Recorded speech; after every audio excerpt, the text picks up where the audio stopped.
दोस्तों, माता रानी के नवरात्र एक ऐसा पर्व है जिसे लोग बड़ी धूमधाम से मनाते हैं। इन 9 दिनों में देवी शक्ति के अलग अलग रूपों की भक्तजन उपासना करते हैं।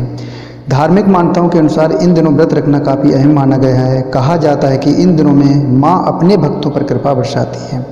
नवरात्रि के पहले दिन कलश की स्थापना की जाती है, जिससे घर में सकारात्मक ऊर्जा का वास होता है। इसी के साथ कई लोग अपने घर में अखंड ज्योति भी जलाते हैं। देवी पुराण के अनुसार एक वर्ष में 4 नवरात्रि आती हैं। वर्ष के प्रथम महीने अर्थात चैत्र में प्रथम नवरात्रि होती है, जिसे चैत्र नवरात्रि या बड़ी नवरात्रि कहते हैं। चौथे माह आषाढ़ में दूसरी नवरात्रि होती है, जिसे गुप्त नवरात्रि कहते हैं। इसके बाद अश्विन मास में तीसरी नवरात्रि आती है, जिसे श्राद्धी नवरात्रि कहते हैं। इसी प्रकार वर्ष के 11वें महीने अर्थात माघ में चौथी नवरात्रि आती है, जिसे गुप्त नवरात्रि कहते हैं। हम बात कर रहे हैं चैत्र की नवरात्रि के बारे में। यह चैत्र शुक्ल पक्ष की प्रतिपदा तिथि से प्रारंभ होकर नवमी तक, जिसे रामनवमी बोलते हैं, मनाया जाता है।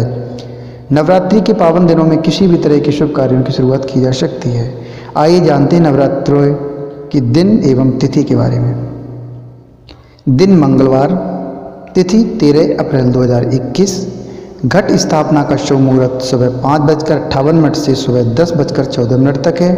अवधि होगी 4 घंटे 16 मिनट की।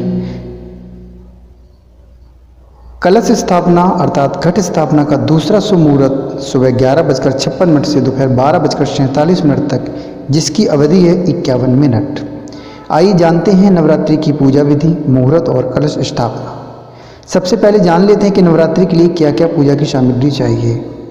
माँ दुर्गा की फोटो या मिट्टी की एक प्रतिमा लें। माँ को चढ़ाने के लिए एक लाल चुनरी, कलश और घर के मुख्य द्वार के लिए अशोक या आम की पत्तियाँ हों। चावल, बैठने के लिए एक आसन, माता पर चढ़ाने के लिए सिंदूर, दुर्गा सप्तशती की किताब, लाल कलावा, चंदन, गंगा जल, शहद, नारियल, कपूर, देसी घी, 7 प्रकार के अनाज जिसे सप्त धान्य भी बोलते हैं। अगर ना हो तो जौ के बीज ले लें। जौ बोने के लिए मिट्टी का बर्तन, पान के पत्ते, गुलाल, लाल फूल, विशेषकर गुड़हल का फूल हो तो ज़्यादा अच्छा होता है। माला, सुपारी, लौंग, इलायची, मिट्टी जौ बोने के लिए सप्तमृत का। दोस्तों, नवरात्रि के पहले दिन ही कलश की स्थापना की जाती है। साथ ही इस दिन मिट्टी में जौ बोई जाती है। आइए जानते हैं कलश की पूजा विधि। इस दिन सुबह जल्दी उठकर स्नान करें और स्वच्छ और धुले हुए वस्त्र पहनें। इसके बाद घर के मंदिर की साफ़ सफाई कर लें।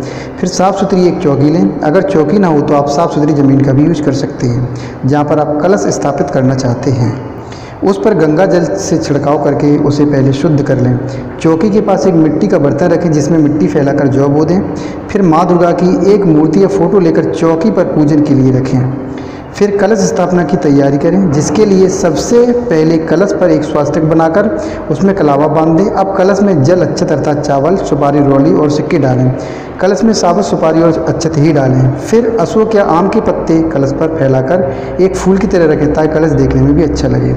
एक नारियल लें और उस पर चुनरी लपेट कर कलावा से बांध दें।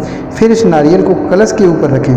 नारियल को रखते वक्त देवी दुर्गा का आह्वान करके इसे जिस पात्र में जौ बोए थे उसके बीचों बीच में रख दें और फिर रोली इत्यादि से कलश और नारियल को तिलक करें। इसके बाद धूप, दीप आदि को जलाकर कलश व माँ दुर्गा की शैलपुत्री रूप में पूजा करें, क्योंकि पहला दिन माँ शैलपुत्री का होता है। नवरात्रि में देवी की पूजा के लिए सोना, चांदी, तांबा, पीतल या मिट्टी का एक कलश स्थापित भी किया जा सकता है। साथ ही साथ आपको बता दूँ, कुछ भक्त नवरात्रि के 9 दिन व्रत रखते हैं, तो कोई पहला और आखिरी रखकर माँ दुर्गा की उपासना करते हैं। मान्यता है कि नवरात्रि के दौरान माँ दुर्गा की विधि विधान से पूजा करने से उनका आशीर्वाद प्राप्त होता है। इस साल चैत्र नवरात्रि 13 अप्रैल से शुरू होकर 22 अप्रैल तक रहेंगे।